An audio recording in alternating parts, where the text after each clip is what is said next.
Limb reconstruction అంటే ఏంటి? చాలా కొత్తగా ఉంది వినడానికి కూడా. లింబ్ రీకన్స్ట్రక్షన్ అనేది ఇట్స్ బ్రాంచ్ ఆఫ్ ఆర్థోపెడిక్స్ అనమాట. ఒక లింబ్ అంటే కాలు చేతు ఏదైనా సరే దాని ఫంక్షన్ని అలైన్మెంట్. ఎలాంటి కేసెస్లో మీ దగ్గరికి రావాలి patients? Yes, very nice question. Fracture అయ్యాక, ఏదైనా ట్రామా అయ్యాక, రెసిడ్యువల్ డిఫార్మిటీ అంటే కొంతమందిలో డిఫార్మిటీ ఉంటుంది, వంకరగా ఉండడం, కాలు పొట్టిగా ఉండడం, పొడవుగా ఉండడం. కాస్మెటిక్ లెంతనింగ్ చాలా controversial topic. We want to grow in height. నేను 5'10" ఉన్నాను, నాకు 6'2" అవ్వాలని ఉంది. ఒక్క టూల్తో you can treat various things, ఎన్ని అయితే అన్ని. పాదాలు ఇలా ఉంటాయి కదా, సో అలాంటి వాళ్ళకి ఎలాంటి ట్రీట్మెంట్ ఉంటుంది అండ్ వాళ్ళు ఏ ఏజ్లో ఆ ట్రీట్మెంట్ని తీసుకోవాలి? చిన్న పిల్లల్లో వేరియస్ కండిషన్స్, చాలా కారణాల వల్ల కాళ్ళు క్రాస్గా అవ్వచ్చు, అది పుట్టుకతో ఉండొచ్చు. వెయిట్ చేద్దాము, ఒక 3-4 years తర్వాత, 5 years, 10 years, 11 years తర్వాత చిన్న పిల్లల్లో కూడా ఫిక్సేటర్ వేసినా కూడా చూసారు కదా, he's happily enjoying on phone. So only కాళ్ళకేనా లేకపోతే హ్యాండ్స్ కూడా ఏమన్నా? హ్యాండ్స్ కి కూడా వేస్తాం. లింబ్ రీకన్స్ట్రక్షన్ ఒక లైఫ్ ని, మొబిలిటీని బ్యాక్ ఇవ్వగలదు. ఇప్పుడు దాకా మీరు చూసిన కేసెస్లో వియర్డెస్ట్ కేస్ కానీ లేకపోతే చాలా హార్డెస్ట్ కేస్ కానీ ఏమన్నా ఉండిందా? యా, ఉండింది. రీసెంట్ గానే చేశాను, నేను లాస్ట్ ఇయర్ చేశాను. ఇప్పుడు వస్తున్న టెక్నాలజీస్ ఏమన్నా ఉన్నాయా? అప్కమింగ్ టెక్నాలజీస్ కానీ ఏమైనా రీసెర్చర్స్ కానీ ఏమున్నాయి? పేషెంట్ సిస్టమ్ రింగ్ కి రోబో ఉంటుంది, రోబోనే టర్న్స్ చేస్తుంది. This is going to be the future of limb reconstruction. Hi, hello, welcome to Aadan. నేను చైత్య. ప్రపంచవ్యాప్తంగా అరౌండ్ 1.7 బిలియన్ మంది, అంటే ప్రతి నలుగురిలో ఒకరు ఎముకలు, కీళ్ళ సమస్యలతో బాధపడుతున్నారని మీకు తెలుసా? ఇండియాలోనే దాదాపు 18 కోట్ల మంది వివిధ రకాల ఆర్థోపెడిక్ సమస్యలతో బాధపడుతున్నారని ఒక స్టడీ చెప్తోంది. అంతేకాదు, పుట్టుకతో లేదా యాక్సిడెంట్ల వల్ల కాళ్ళు, చేతులు డిఫార్మిటీలతో ఇబ్బంది పడే వాళ్ళ సంఖ్య కూడా లక్షల్లో ఉంది. ఈ సమస్యలకు సరైన చికిత్స చాలా ఇంపార్టెంట్. అందుకే ఈ రోజు మనం ఒక స్పెషల్ ఇంటర్వ్యూ చూడబోతున్నాం. బోన్ రీకన్స్ట్రక్షన్, డిఫార్మిటీ ఇవన్నీ చాలా మందికి పెద్దగా అవగాహన లేని టర్మినాలజీ. అందుకే ఇలాంటి టాపిక్, ఇలాంటి ఫీల్డ్కు సంబంధించిన డాక్టర్ను ఇంటర్వ్యూ చేయాలి అని డిసైడ్ అయ్యాను. అప్పుడు నాకు కనిపించిన best option doctor P. Godasiri garu. Doctor garu Sunshine Bone and Joint ఇన్స్టిట్యూట్లో ఆర్థోపెడిక్ స్పెషలిస్ట్గా వర్క్ చేస్తున్నారు. డాక్టర్ సిరి ఎంఎస్ ఆర్థోపెడిక్స్ చదివారు. Limb reconstruction, limb lengthening, deformity కరెక్షన్స్లో ఫెలోషిప్ చేశారు. అంటే ఎముకల సమస్యలను సరిచేయడంలో, కాళ్ళు చేతులు పొడవును సెట్ చేయడంలో ఆమె ఎక్స్పర్ట్. మనం ఈ ఇంటర్వ్యూలో కొన్ని సెన్సిటివ్ అండ్ చాలా ఇంపార్టెంట్ టాపిక్స్ను టచ్ చేశాము. లైక్ లింబ్ లెంథనింగ్ అంటే ఏంటి, అది ఎలా జరుగుతుంది, డిఫార్మిటీ కరెక్షన్స్లో కొత్త టెక్నాలజీస్ ఏమైనా వచ్చాయా, కొంతమంది పుట్టుకతోనే వంకర కాళ్ళతో పుడుతూ ఉంటారు, అలాంటి వాళ్లకు మళ్ళీ తిరిగి మామూలుగా నడిపించేలా చేయొచ్చా? ఇలాంటి టాపిక్స్ మీద మేడం చాలా డీటెయిల్డ్గా అండ్ ఇంట్రెస్టింగ్ ఆన్సర్స్ ఇచ్చారు. ఎముకల సమస్యలతో బాధపడే వాళ్లకు లేదా ఈ ఫీల్డ్ గురించి తెలుసుకోవాలి అనుకునే వాళ్లకు ఈ ఇంటర్వ్యూ మస్ట్ వాచ్. కాబట్టి ఇక అస్సలు లేట్ చేయకుండా ఈ ఇంటర్వ్యూను ఎండ్ దాకా చూసేయండి. అండ్ మీకు కూడా ఏమైనా డౌట్స్ ఉన్నాయనంటే మా కింద కామెంట్ సెక్షన్లో కామెంట్ చేయడం మాత్రం మర్చిపోకండి. మీ డౌట్స్ని నేను అడిగి వాటికి ఆన్సర్స్ తెలుసుకుంటాను. Hi ma'am. హలో అండి, ఎలా ఉన్నారు? I'm good, how are you? చాలా బాగున్నాను మ్యామ్. సో మ్యామ్, మీ పర్టికులర్ సెక్షన్ వచ్చేసి లింబ్ రీకన్స్ట్రక్షన్ అన్నారు. అసలు ఈ లింబ్ రీకన్స్ట్రక్షన్ అంటే ఏంటి? చాలా కొత్తగా ఉంది వినడానికి కూడా. సో ఎక్స్ప్లెయిన్ చేస్తారా మాకు? Yeah, definitely. లింబ్ రీకన్స్ట్రక్షన్ అనేది ఇట్స్ బ్రాంచ్ ఆఫ్ ఆర్థోపెడిక్స్ అనమాట. ఆర్థోపెడిక్స్ లో వేరియస్ బ్రాంచెస్ ఉంటాయి. రీప్లేస్మెంట్ అని, స్పైన్ సర్జరీ అని, పీడియాట్రిక్ ఆర్థోపెడిక్స్ అని. లింబ్ రీకన్స్ట్రక్షన్ కూడా ఒక బ్రాంచ్, ఇట్స్ స్పెషలైజ్డ్ బ్రాంచ్. ఏం చేస్తాం ఇందులో అంటే, వి యూజ్ ఒక ఫిక్సేటర్ ఉంటుంది, ఇలిజారవ్ ఎక్స్టర్నల్ ఫిక్సేటర్ అని అంటాం అనమాట దాన్ని. దాన్ని యూజ్ చేస్తూ all this branch has been developed. ఇందులో మనం బేసికలీ ఏం చేస్తాము అంటే, ఒక లింబ్ అంటే కాలు, చేతు ఏదైనా సరే దాని ఫంక్షన్ని, అలైన్మెంట్ని, అంటే కొందరికి క్రాస్గా ఉంటాయి కదా, function, alignment, mobility, limb length discrepancy అంటే ఒక కాలు పొట్టిగా ఉండడం, పొడవుగా ఉండడం, వీటన్నిటిని సెట్ చేస్తాం అనమాట. So Okay. This branch deals with all of this. Okay and it's a specialised branch. Okay. So అంటే ఇప్పుడు మీరు కాలు పొట్టిగా ఉండడం, పొడుగ్గా ఉండడం అంటే చిన్న పిల్లల్లో, పుట్టిన పిల్లల్లో ఇవి మనం ఎక్కువగా చూస్తూ ఉంటాం కదా. సో అలా పుట్టినప్పుడు మీ దగ్గరికి రావాలా వాళ్ళు కాలుని మళ్ళీ సరి చేసుకోవాలి అంటే? ఎస్, ఈ కాలు పొట్టిగా ఉండడం, పొడవుగా ఉండడం కంజనైటల్ ఇష్యూ లాగా కూడా వస్తుంది. అంటే పుట్టగానే మనకి కొందరు పిల్లలకి డిఫార్మిటీ ఉంటుంది. అంటే ఒక కాలు వంకరగా ఉండడము లేదా పొట్టిగా ఉండడము, ఇది కామన్ కంజనైటల్ ఇష్యూస్. కొంతమందిలో ఫ్రాక్చర్స్ తర్వాత ఒక కాలు పొట్టిగా పొడవుగా అవ్వడం ఉంటుంది. కొంతమందిలో ఏదైనా ట్యూమర్ కానీ ఏదైనా జరిగినప్పుడు లేదా డెవలప్మెంటల్ ఇష్యూ పెరుగుతున్న ఏజ్ లో కానీ ఈ కాలు పొట్టిగా ఉండడం, క్రాస్ అవ్వడం అనేది జరుగుతుంది. వీళ్ళందరినీ మేనేజ్ చేయగలిగే branch is limb reconstruction with using a fixator. అంటే ఒక ఫిక్సేటర్ ని వాడతాం, దాన్ని ఎలిజారోవ్ ఎక్స్టర్నల్ ఫిక్సేటర్ అని అంటాం. This is the main thing. దాన్ని వాడుతూ వీటన్నిటిని కరెక్ట్ చేయగలిగే కేపబిలిటీ ఉన్న బ్రాంచ్ లింబ్ రీకన్స్ట్రక్షన్. ఓకే. ఎలాంటి కేసెస్ లో మీ దగ్గరికి రావాలి patients? Yes, very nice question. So మనం ఒక పేషెంట్ ఉంటారు, వాళ్ళకి నార్మల్ గా ఆర్థోపెడిక్ సర్జన్స్ ఏదైనా ఫ్రాక్చర్ అవుతే ప్లేట్ వేస్తారు, లేకపోతే లోపల నుంచి రాడ్ వేస్తారు. అది జనరల్ ప్రాక్టీస్. కానీ కొంతమందిలో ఆ ప్లేట్ వేసిన, నెయిల్ వేసిన చోటి నుంచి పస్ లాగా కారడం కానీ, ఇన్ఫెక్ట్ అవ్వడం కానీ, బోన్ అతకకపోవడం కానీ జరుగుతుంది. దీన్ని మనం రెగ్యులర్ గా ఇన్ఫెక్టెడ్ నాన్ యూనియన్ అని అంటాం ఆర్థోపెడిక్ భాషలో. సో ఈ పేషెంట్స్ కి limb reconstruction Ilizarov fixator one of the best modality అనమాట. ఆ కేసెస్ కి మేనేజ్ చేయగలదు అండ్ 100% రిజల్ట్ కూడా ఇవ్వగలదు. దట్ ఈస్ వన్, అదొకటి. నెక్స్ట్ వచ్చేసి కంజనైటల్ డిఫార్మిటీస్, అంటే పుట్టుకతో డిఫార్మిటీస్ ఉన్న పిల్లలకి. డెవలప్మెంటల్ ఇష్యూస్, కొంతమంది పిల్లలు పెరిగేటప్పుడు లింబ్ లెంత్ డిస్క్రిపెన్సీ అనేది ఉంటుంది, అది. అండ్ నెక్స్ట్ వచ్చేసి పోస్ట్ ట్రామాటిక్ సీక్వెల్, అంటే ఫ్రాక్చర్ అయ్యాక, ఏదన్నా ట్రామా అయ్యాక రెసిడ్యువల్ డిఫార్మిటీ, అంటే కొంతమందిలో డిఫార్మిటీ ఉంటుంది, వంకరగా ఉండడం, కాలు పొట్టిగా ఉండడం, పొడవుగా ఉండడం, వాళ్ళల్లో మేనేజ్ చేయగలము మనం. అండ్ కాస్మెటిక్ లెంతనింగ్ చాలా కాంట్రవర్షియల్ టాపిక్ అండ్ అబ్రాడ్ చాలా ఫేమస్, అది ఇండియాలో చాలా తక్కువ. అబ్రాడ్ లో లింబ్ రీకన్స్ట్రక్షన్ బ్రాంచెస్ లో, యూనిట్స్ లో ఎక్కువ మంది పేషెంట్స్ ని డీల్ చేస్తారు వాళ్ళు. ఆ కేసెస్ అన్ని కాస్మెటిక్ లెంతనింగ్. అంటే patients come to the doctor దగ్గరకు వస్తారు, ఎలా అని, we want to grow in height. నేను 5'10" ఉన్నాను, నాకు 6'2" అవ్వాలని ఉంది. So they use this branch with and help the patient to regain height. So ఇలాంటి పేషెంట్స్ లో ఇండియాలో చాలా తక్కువ కాస్మెటిక్ లెంతనింగ్. అండ్ ఇలాంటి వాటిల్లో limb reconstruction plays an important role. And one more important thing is deformity correction. And కొంతమందికి knock knees ఉంటాయి, బో లెగ్స్ ఉంటాయి, క్రూకెడ్ గా ఉంటాయి, ఫ్రాక్చర్ అయ్యి క్రాస్ గా అతుక్కుంటాయి, వాళ్ళందరినీ మేనేజ్ చేయగలిగే బ్రాంచ్ ఇది. ఓకే. సో మ్యామ్, మీరు ఇప్పుడు సర్జరీ చేసినప్పుడు ఎలాంటి టూల్స్ యూజ్ చేస్తారు? ఓకే, సో నేను మీకు ఒక పిక్చర్ చూపిస్తాను. ఇది ఒక ఆపరేట్ చేసిన పేషెంట్ అన్నమాట. ఇందులో కనిపిస్తున్న రింగ్ ని ఎలిజారోవ్ ఎక్స్టర్నల్ ఫిక్సేటర్ అని అంటాం. సో ఇది ఒక వర్సటైల్ సిస్టమ్.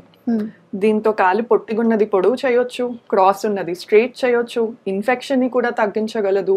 ప్లాస్టిక్ సర్జరీస్ ఏమైనా ఫెయిల్ అయితే స్కిన్ ట్రాన్స్పోర్ట్ ద్వారా కూడా దిస్ కెన్ డూ వండర్స్ అన్నమాట. ఇదే కాకుండా there are other things, minor things ఉన్నప్పుడు ప్లేట్స్ అండ్ నెయిల్స్ తో కూడా లింబ్ రీకన్స్ట్రక్షన్ చేస్తాము. అండ్ కంప్యూటర్ బేస్డ్ థింగ్స్ ఉంటాయి, హెగ్జాపాడ్స్ అంటాం. అందులో మనం డిఫార్మిటీని సాఫ్ట్వేర్ లో పెట్టేస్తాము. సాఫ్ట్వేర్ మనకి ప్లాన్ ఇస్తుంది ఎలా కరెక్ట్ చేయాలి, ఏం చేయాలి అని. So all these come in to the scope of limb reconstruction.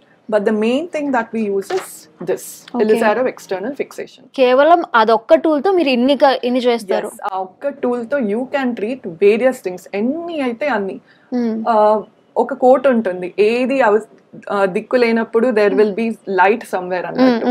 So in orthopedic field, when you are in a mess, the one thing which can help you is Elisarov external fixator. Okay. So ma'am, పిల్లల్లో మీరు అన్నట్టు ఒక కాలు పొట్టిగా ఇంకో కాలు పొడుగ్గా ఉండొచ్చు, వంకర కాళ్ళు ఉండొచ్చు, అండ్ కొంతమందికి పాదాలు ఇలా ఉంటాయి కదా. సో అలాంటి వాళ్ళకి ఎలాంటి ట్రీట్మెంట్ ఉంటుంది అండ్ వాళ్ళు ఏ ఏజ్ లో ఆ ట్రీట్మెంట్ ని తీసుకోవాలి? Yeah, that's a nice questions. చిన్న పిల్లల్లో వేరియస్ కండిషన్స్, చాలా కారణాల వల్ల కాళ్ళు క్రాస్ గా అవ్వచ్చు, పుట్టుకతో ఉండొచ్చు. వాటిని సైంటిఫిక్ టర్మ్స్ లో టిబియల్ హెమిమీలియా, ఫిబులార్ హెమిమీలియా, కామన్ గా క్లబ్ ఫుట్, ఇవన్నీ అంటాం. వీటన్నిటినీ కూడా ఇప్పుడు లేటెస్ట్ ట్రీట్మెంట్ ప్రకారం ఏంటి, లేటెస్ట్ పారాడైమ్ షిఫ్ట్ ఏంటి అంటే we have to treat them early. ఇంతకు ముందు ఏమనేది వెయిట్ చేద్దాము ఒక 3-4 years తర్వాత 5 years 10 years 11 years తర్వాత విల్ స్టార్ట్ ఆపరేటింగ్ అనేవాళ్ళు. The paradigm has shifted. ఇప్పుడు ఏంటి అంటే we have to treat them early. 3 years 4 years కి we can treat them, start the treatment. 3 years కి yes 3 years కి మనం డిఫార్మిటీ కరెక్ట్ చేస్తే దాని తర్వాత వాళ్ళకి కొంచెం లెంత్ అనేది షార్ట్ ఉంటుంది, దాన్ని తర్వాత మేనేజ్ చేసుకోగలరు. So over the span of 15 years పాపో బాబు 14-15 years వచ్చే వరకు the entire treatment is completed. So ఇంతకు ముందు ఈ కండిషన్స్ అన్నిటికీ ఆంపిటేషన్ చేసేవాళ్ళు, అంటే కాలు కొట్టేసేవాళ్ళు. కానీ ఇప్పుడు అవసరం లేదు. లింబ్ రీకన్స్ట్రక్షన్ ఎంత అడ్వాన్స్ అయింది అంటే any type of congenital deformity maximum we can correct it అనమాట. అండ్ చిన్న పిల్లల్లో కూడా ఫిక్సేటర్ వేసినా కూడా చూసారు కదా, he's happily enjoying on phone. So fixator వేసినా కూడా that quite comfortable. Okay, so దానివల్ల మీరు ఆ ఫిక్సేటర్ వేసారు కదా, అది బరువుగా ఉంటది, బట్ పిల్లలు అది ఎలా హ్యాండిల్ చేస్తారు అన్న ఒకటి ఇది ఉంటది కదా. రైట్. సో నేను ద యంగెస్ట్ పేషెంట్ నేను ట్రీట్ చేసిన patient is 3 year old and latest గా ఒక 4 year boy కి చేశాను. బరువుగా ఉంటుంది బట్ దే అడాప్ట్ క్విక్లీ, త్వరగా అలవాటు అయిపోతుంది వాళ్ళకి. అండ్ ద మ్యాజిక్ ఏంటి అంటే నెక్స్ట్ డే నుంచే వాళ్ళు నడవచ్చు. నెక్స్ట్ డే నుంచే నడవచ్చు, పరిగెడతారు, ఆడుకుంటారు. మైనర్ ప్రాబ్లమ్స్ ఉంటాయి, కొంచెం పెయిన్ అవన్నీ ఉండొచ్చు, but all can be fixed with medication. Medicines వాడొచ్చు, ఫిక్స్ చేయొచ్చు. And it's not like very cumbersome to the patient. Patient తొందరగా అడాప్ట్ అయిపోతారు, చాలా ఇబ్బందులు అయితే పడరు. ఓకే, యాక్సిడెంట్ అవ్వగానే జనరల్ గా ఆర్థోపెడిక్ సర్జన్స్ మనకి ప్లేట్స్ నెయిల్స్ వేస్తారు, కానీ కొన్ని ఫ్రాక్చర్స్ లో మల్టిపుల్ పీసెస్ అవుతాయి అండ్ బోన్ లాస్ అవుతుంది. ఒక సెగ్మెంట్ ఆఫ్ బోన్ అక్కడే పడిపోయి ఉండొచ్చు యాక్సిడెంట్ సైట్ లో, దాన్ని లోపల పెట్టలేము, ఇన్ఫెక్షన్ ఉంటుంది, కంటామినేటెడ్ ఉంటుంది, మొత్తం ఇన్ఫెక్షన్ అవుతుంది. సో అట్లాంటి కేసెస్ లో పేషెంట్ అప్రోచ్ అయినప్పుడు ప్లేట్స్ నెయిల్స్ వేయలేనప్పుడు Ilizarov surgeon comes to the rescue. Can manage it. ఎలా అంటే బోన్ లాస్ ఉన్న సెగ్మెంట్ లో ఎలిజారో బేసిస్ అంతా ఒక ప్రిన్సిపల్ పైన నడుస్తుంది. డిస్ట్రాక్షన్ ఆస్టియోజెనసిస్ అని అంటాం. అంటే బాడీని కేపబిలిటీ ఉంటుంది, బాడీకి ఒకటి కొత్త బోన్ ని ఫామ్ చేసే కేపబిలిటీ. ఆ ప్రిన్సిపల్ ని వాడుకొని మనం ఈ ఫిక్సేటర్ వేస్తాం.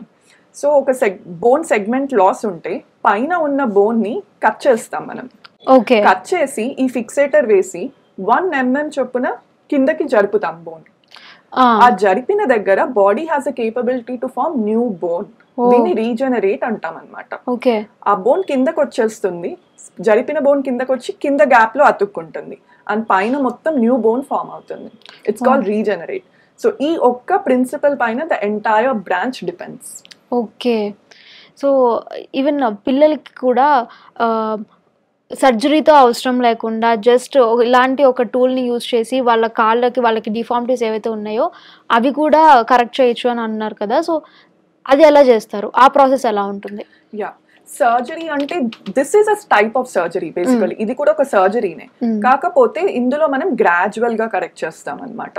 అంటే రింగ్ వేస్తాము, ఎంత క్రాస్ ఉందో అంత మేనేజ్ చేయడానికి మనం ఆ బోన్ ని క్రుకెడ్ గా ఉన్న బోన్ ని స్ట్రేట్ చేస్తాం కదా, రైట్, ఎనీథింగ్. సో రింగ్స్ వేసి దాన్ని 1 mm ఇంక్రిమెంట్స్ లో స్లోలీ డైలీ డిస్ట్రాక్ట్ చేసినప్పుడు ఏదన్నా డిఫార్మిటీ ఉంటే అది గెట్స్ కరెక్టెడ్ స్లోలీ గ్రాడ్యువలీ. ఒకటేసారి కరెక్ట్ చేయలేము. So we gradually do that and it gives very good results అన్నమాట. ఓకే, సో ఇలా సర్జరీస్ చేయించుకున్న వాళ్ళకి పర్టికులర్ గా ఫుడ్ డైట్ అని ఏమన్నా ఉంటుందా? Very nice question. ఆ బోన్ ఏదైతే ఫార్మ్ అవుతుందో దట్ డిపెండ్స్ ఆన్ ప్రోటీన్ అనమాట, whatever it is. So high protein diet అనేది సజెస్ట్ చేస్తాం. And one most important thing is పెద్దల్లో ఈ సర్జరీ చేసినప్పుడు we tell them not to smoke. If you smoke the regenerate form అవ్వదు. So compulsory smoking అనేది చేయకూడదు patient అస్సలు. Okay, వాళ్ళు ఎంత మంచి ఫుడ్ తీసుకున్నప్పటికీ స్మోకింగ్ చేస్తే అస్సలు చేయకూడదు. ఓకే. సో మ్యామ్ ఇలిజారో మెథడ్ అంటున్నారు కదా, అసలు ఏంటి మెథడ్? సో ఎలిజారో మెథడ్ అనేది రష్యాలో ఒక సర్జన్ ఉండేవారు, డాక్టర్ గావ్రిల్ ఏబ్రమోవిచ్ ఎలిజారో అని. ఆయన కనిపెట్టిన ఒక ఫిక్సేటరే ఎలిజారో external ఫిక్సేటర్.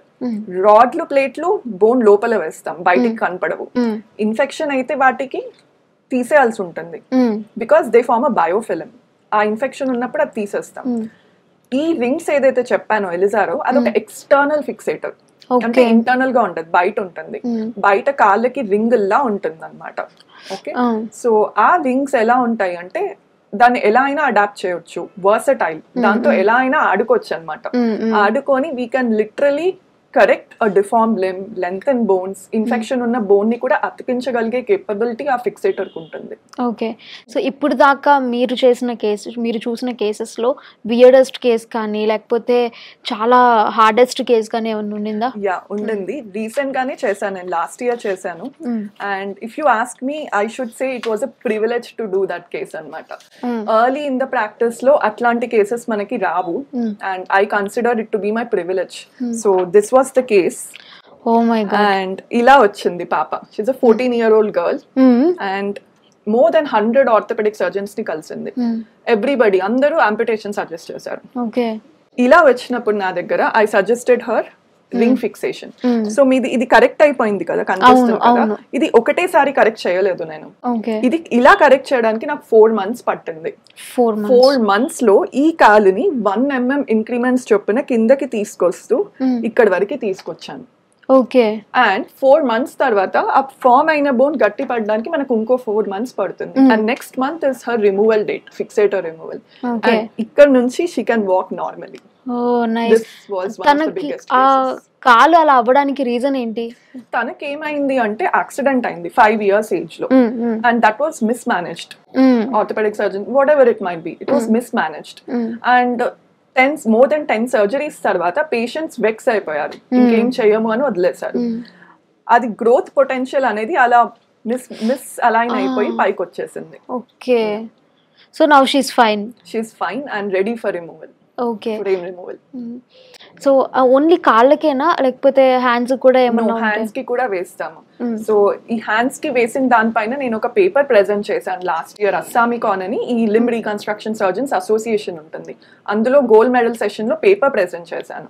So I won gold medal for that అనమాట, from the entire country. So yeah, upper limbs కి కూడా వేస్తాము, అంటే చేతులకి కాళ్ళకి. అండ్ చాలా తక్కువ మంది సర్జన్స్ వేస్తారు, అది కొంచెం risky. So you need a particular skill కావాలి upper limbs. But yes, I have done bone transports in upper limb also. And ఇంకొకటి బోన్ ట్రాన్స్పోర్ట్ అట్లా ఏమన్నా ఉంటుందా? ఉంటుంది బోన్ ట్రాన్స్పోర్ట్. మనకి లింబ్ లెంత్ సేమ్ ఉంటుంది, కానీ ఏదైనా ట్యూమర్ కానీ ఫ్రాక్చర్ కానీ ఇన్ఫెక్షన్ కానీ వచ్చి 30 centimeters ఉన్న బోన్ లో ఒక 10 centimeters తీసేయాల్సి వచ్చింది. ఆ గ్యాప్ లో మనం వేరే బోన్ పెట్టినా కూడా ఫెయిల్ అయింది అనుకుందాం. వేరే టెక్నిక్స్ కూడా ఉన్నాయి, కానీ మోస్ట్ రిలయబుల్ ఇది. నేను ఏదైతే ఇందాక చెప్పాను, బోన్ కట్ చేసి 1 mm ఇంక్రిమెంట్స్ లో జరుపుతాము, ఆ ప్రాసెస్ ద్వారా ఈ గ్యాప్ ని ఫిల్ చేయొచ్చు. అండ్ జరిపిన దగ్గర న్యూ బోన్ ఫామ్ అవుతుంది. దీన్ని బోన్ ట్రాన్స్పోర్ట్ అని అంటారు. సో లింబ్ రీకన్స్ట్రక్షన్ లో బోన్ ట్రాన్స్పోర్ట్ కూడా one of the important modality to manage a case. Okay.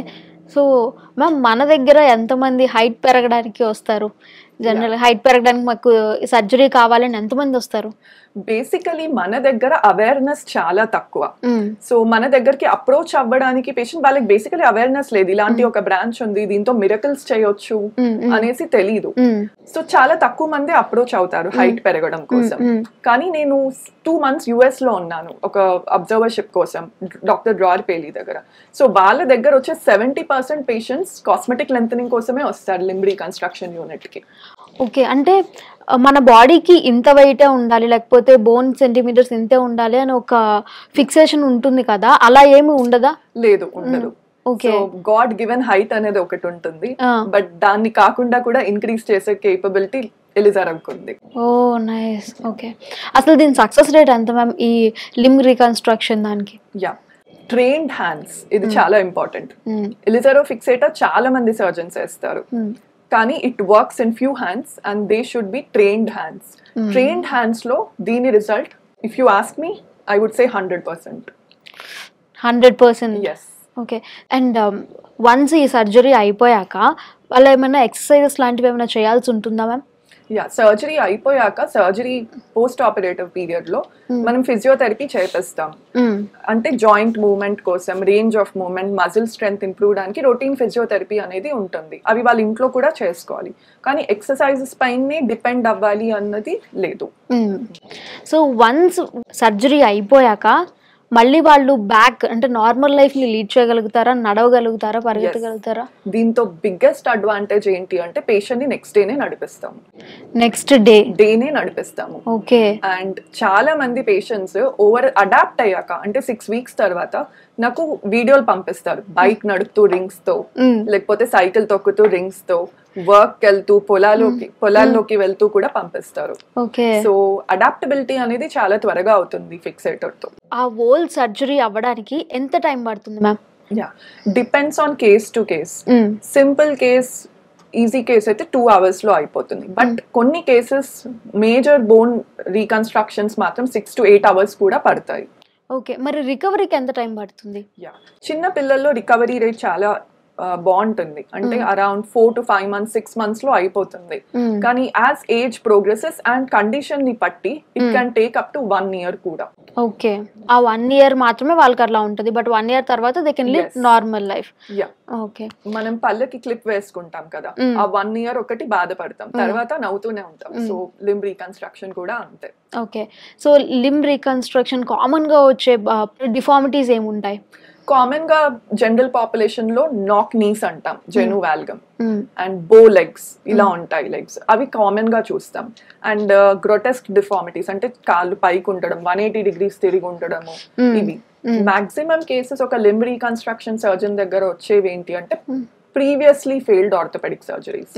అంటే సర్జరీ చేస్తుంటారు కానీ సర్జికల్ సైట్ నుంచి పస్ రావడం, అతకకపోవడం, క్రాస్ గా అతకడం, ఈ ప్రాబ్లమ్స్ తో ఎక్కువ మంది పేషెంట్స్ అప్రోచ్ అవుతారు. ఓకే, లింబ్ రీకన్స్ట్రక్షన్ గురించి కామన్ గా ఉండే మిత్స్ ఏంటి మ్యామ్? బేసిక్ మిత్ ఏంటి అంటే అబ్బా రింగ్స్ వేసుకోవాలి, కాళ్ళకి చాలా ఇబ్బంది ఏమో, చాలా కంబర్సమ్ ఏమో, ఎలా మేనేజ్ చేస్తాము. చాలా మంది ఆర్థోపెడిక్ సర్జన్స్ కూడా అంటారు చాలా కంబర్సమ్ ఫీల్డ్, ఇది చాలా అవుట్డేటెడ్ బ్రాంచ్ అని. నేను వాళ్ళకి చెప్తాను this is a regenerative branch, it's not an outdated branch. And ఈ మిత్, కంబర్సమ్ అనే మిత్ అనేది రాంగ్. సరిగ్గా ఫిక్సేటర్ అప్లై చేస్తే పేషెంట్ ఏ ఇబ్బంది ఉండదు. 90 years వాళ్ళకి కూడా చేయొచ్చు, 90 years వాళ్ళకి కూడా ఇన్ఫెక్షన్ ఉంటాయి. రింగ్స్ ప్రాపర్ గా అప్లై చేస్తే ఇబ్బంది అనేది ఉండదు. సో ఈ కంబర్సమ్ అనే మిత్ ఇస్ రాంగ్. అండ్ మీరు హైదరాబాద్ లో అంటే మోస్ట్లీ మన తెలుగు స్టేట్స్ లో this is the first unit limb reconstruction. అసలు ఏంటి యూనిట్ గురించి కొంచెం బ్రీఫ్ గా చెప్తారా? మన తెలుగు స్టేట్స్ లో లింబ్ రీకన్స్ట్రక్షన్ యూనిట్ స్టార్ట్ చేయడం అనేది ఫస్ట్ టైం. అది sunshine Bone and joint institute లో స్టార్ట్ చేశారు. So I'm leading it, I'm the lead surgeon for the unit. And ఎందుకు స్టార్ట్ చేశాము అని అంటే ఈ పేషెంట్స్ కి ఈ ప్రాబ్లమ్స్ పైన అవేర్నెస్ చాలా తక్కువ. వీళ్ళందరూ they are landing in wrong hands. అంటే క్వాక్స్ దగ్గర ల్యాండ్ అవుతారు, ఏం చేయాలో అర్థం కాదు, కాలు ఏమైనా తీయించేసుకోవాలని కొంతమంది కాలు కూడా తీయించుకుంటారు. ఈ అవేర్నెస్ అనేది ఇంపార్టెంట్. లింబ్ రీకన్స్ట్రక్షన్ ఒక లైఫ్ ని, మొబిలిటీని బ్యాక్ ఇవ్వగలదు. ఆ అవేర్నెస్ పెంచడానికి స్టార్ట్ చేసిన బ్రాంచే ఇది. అండ్ పీపుల్ కి అవేర్నెస్ పెరిగితే వాళ్ళు రాంగ్ హ్యాండ్స్ లో ల్యాండ్ అవ్వకుండా ఒక మంచి సెంటర్ కి వచ్చి ప్రాపర్ ట్రీట్మెంట్ తీసుకుంటారు అన్న ఉద్దేశంతో స్టార్ట్ చేసిన యూనిట్ లింబ్ రీకన్స్ట్రక్షన్ ఇక్కడ. ఓకే, సో ఫర్ ఎగ్జాంపుల్ ఒక మనిషికి యాక్సిడెంట్ అయ్యింది, సో ఆఫ్టర్ ఇయర్స్ వాళ్ళు మళ్ళీ లింబ్ రీకన్స్ట్రక్షన్ దగ్గరకు వచ్చి నేను మళ్ళీ ఇలా సర్జరీ చేయించుకోవాలి అనుకుంటున్నాను అని అంటే is it possible? Yeah, condition ని బట్టి. ఒక కొన్ని ఇయర్స్ బ్యాక్ యాక్సిడెంట్ అయింది అనుకుందాము, వాళ్ళకు ఒక కాలు పొట్టిగా ఉంది, పొడవుగా ఉంది, పొడవు చేయొచ్చు. క్రాస్ ఉంది, క్రాస్ ఉన్న కాల్ని మళ్ళీ స్ట్రైట్ చేయొచ్చు. అండ్ ఇన్ఫెక్షన్ లా ఉంది, చీములా కారుతుంది, పస్లా కారుతుంది, దాన్ని కూడా మేనేజ్ చేయగలము. కానీ కాళ్ళు మొత్తంగా తీసేసారనుకోండి యాక్సిడెంట్ వల్ల ఎక్కడో, దాన్ని మనం ప్రాస్థెసిస్ తో మేనేజ్ చేయాలి, మళ్ళీ కాల్ని తెప్పించడం అనేది కాదు. ఓకే, అండ్ ఇప్పుడు వస్తున్న టెక్నాలజీస్ ఏమన్నా ఉన్నాయా? అప్కమింగ్ టెక్నాలజీస్ కానీ ఏమైనా రీసెర్చెస్ కానీ ఏమున్నాయి? లేటెస్ట్ ఇన్ లింబ్ రీకన్స్ట్రక్షన్ ఏంటి అంటే బయట నుంచి రింగ్స్ కాకుండా ఇదే ఆస్టియోటమీ, డిస్ట్రాక్షన్ ఆస్టియోజెనసిస్ ప్రిన్సిపల్ తో లోపల రాడ్స్ వేస్తాం. అది ఇంకా ఇండియాలో రాలేదు, అబ్రాడ్ ఉంది. దాంతో లోపల నుంచి రాడ్స్ వేసి కాల్ లెంత్ అనేది పెంచొచ్చు. బోన్ ట్రాన్స్పోర్ట్ కూడా చేస్తున్నారు ఆ సిస్టమ్ తో. అది ఒకటి. ఇంకొకటి వచ్చేసి సాఫ్ట్వేర్ బేస్డ్ కరెక్షన్, హెగ్జాపాడ్స్ అని అంటాం. I'm trained in hexapods also. Hexapods లో మనం ఇన్పుట్స్ ని, ఒక డిఫార్మిటీ ఇంత యాంగిల్లో క్రాస్ ఉంది, దాన్ని మనం సాఫ్ట్వేర్ లో అప్డేట్ చేస్తాం. సాఫ్ట్వేర్ గివ్స్ అస్ ప్రోగ్రామ్, ఎన్ని టర్న్స్ చేయాలి, 1 mm ఇంక్రిమెంట్స్ కాకుండా ఎన్ని టర్న్స్ చేస్తే ఆ లింబ్ అనేది స్ట్రేట్ అవుతుంది అనేది ఇస్తుంది. That is number 1. And coming to the next generation AI based treatment ఏంటి అంటే, డాక్టర్ ఇండియాలో ఉంటారు, పేషెంట్ ఆఫ్రికాలో ఉంటారు, డాక్టర్ దగ్గర యాప్ ఉంటుంది, పేషెంట్ దగ్గర యాప్ ఉంటుంది. డాక్టర్ యాప్ లో చెప్తారు ఇన్ని టర్న్స్ చేయాలి అని, పేషెంట్ సిస్టమ్ రింగ్ కి రోబో ఉంటుంది, రోబోనే టర్న్స్ చేస్తుంది. This is going to be the future of limb reconstruction. Oh nice nice. And stem cell therapy అని చూస్తున్నాం కదా, లింబ్ రీకన్స్ట్రక్షన్కి స్టెమ్ సెల్ థెరపీకి ఏమైనా రిలేషన్ ఉంటుందా? Not much అండి. This is basically ఏంటి అంటే, we are increasing the height or length using biomechanical principles. So stem cells we haven't used yet. Ma'am, కొంతమంది 6 వేళ్లతో పుడతారు కదా, సో దానివల్ల మనకి ఇన్నర్గా ఏమైనా ప్రాబ్లం ఉంటుందా, ఆర్ అది జస్ట్ అట్లా పెరుగుతుందా? యా, సో దీన్ని మనం పాలిడాక్టిలీ అని అంటాము. అది నార్మల్ గా ఉండొచ్చు, విత్ అసోసియేటెడ్ కండిషన్స్ కూడా ఉండొచ్చు. జనరల్ గా without any internal associated conditions తో ఉంటే ఏం ప్రాబ్లం లేదు. కానీ కొంతమందికి ఫుట్ లో పాలిడాక్టిలీ ఉంటుంది. అది జనరల్ గా ఫిబులార్ హెమిమీలియా అన్న ఒక కండిషన్ తో, టిబియల్ హెమిమీలియా, ఫిబులార్ హెమిమీలియా అని కొన్ని కండిషన్స్ ఉంటాయి. అందులో కొన్ని వేళ్ళు తక్కువ ఉంటాయి, కొన్నిట్లో వేళ్ళు ఎక్కువ ఉంటాయి. సో మనం అది చూసుకోవాలన్నమాట, whether it is associated with any bone loss or ఏదైనా లింబ్ లో బోన్ ఏమన్నా పొట్టిగా ఉండడము, లాస్ ఉండడము, సెగ్మెంట్ పోవడం ఉందా చూసుకోవాలి. అలా ఉంటే it's a problem. Only as a single anomaly polydactyly ఉంటే మాత్రం అది భయపడాల్సిన అవసరం లేదు. ఓకే. కొంతమంది పిల్లలు పుట్టినప్పుడు బోన్స్ తక్కువగా పుట్టడము, లేకపోతే వాళ్ళ డెన్సిటీ తక్కువగా ఉండి పుట్టడము, ఇలా పుడతారు కదా, వాళ్ళకి కూడా ఈ సెగ్మెంట్ లో ట్రీట్మెంట్ ఉంటుందా? ఉంటుంది. అండ్ వాళ్ళలోనే ఇది చాలా యూస్ఫుల్ బేసికలీ. ఈ కంజనైటల్ అనమాలీస్ అంటే షార్ట్ ఫీమర్ అంటాం, కంజనైటల్ షార్ట్ ఫీమర్, టిబియల్ హెమిమీలియా అంటే ఒక టిబియా అనే బోన్ కాల్లో లేకపోవడం, ఫిబులార్ హెమిమీలియా లేకపోవడం, వాటి వల్ల పాదం క్రాస్ గా ఉండడం, వీటన్నిటి కండిషన్స్ లో లింబ్ రీకన్స్ట్రక్షన్ చాలా useful. And it can solve most of the problems. ఒకటే ఏంటంటే వీళ్ళని స్టేజెస్ లో చేయాల్సి ఉంటుంది సర్జరీ. ఒకసారి పాదం కరెక్ట్ చేస్తే నెక్స్ట్ టైం లెంత్ కరెక్ట్ చేయాల్సి ఉంటుంది. అండ్ చిన్న పిల్లల డిఫార్మిటీస్ లో ఈ branch has lot of scope. So అయితే ఇప్పుడు ప్రతి ఒక్క తల్లిదండ్రులకు చెప్పాల్సింది ఏంటంటే, పిల్లలు అలా పుట్టినా కూడా మనం బాధపడాల్సిన అవసరమే లేదు. They can happily come to you. చక్కగా మంచిగా వాళ్ళు సర్జరీ చేయించుకొని they can lead a normal life కదా. Absolutely. Okay. So thank you so much ma'am, ఈరోజు ఇక్కడ దాకా వచ్చి మాకు తెలియని విషయం గురించి చాలా బాగా చెప్పినందుకు. రియల్లీ ఐ వాజ్ షాక్డ్ అనమాట. ఇలాంటి ఒకటి ఉంటుందా ఆర్థోపెడిక్స్లో అని చెప్పి. ఐ హోప్ ఇది చాలా మందికి మళ్ళీ ఒక కొత్త జన్మని ఇవ్వాలి అని చెప్పి. Thank you so much ma'am. Thank you so much అండి. Thank you.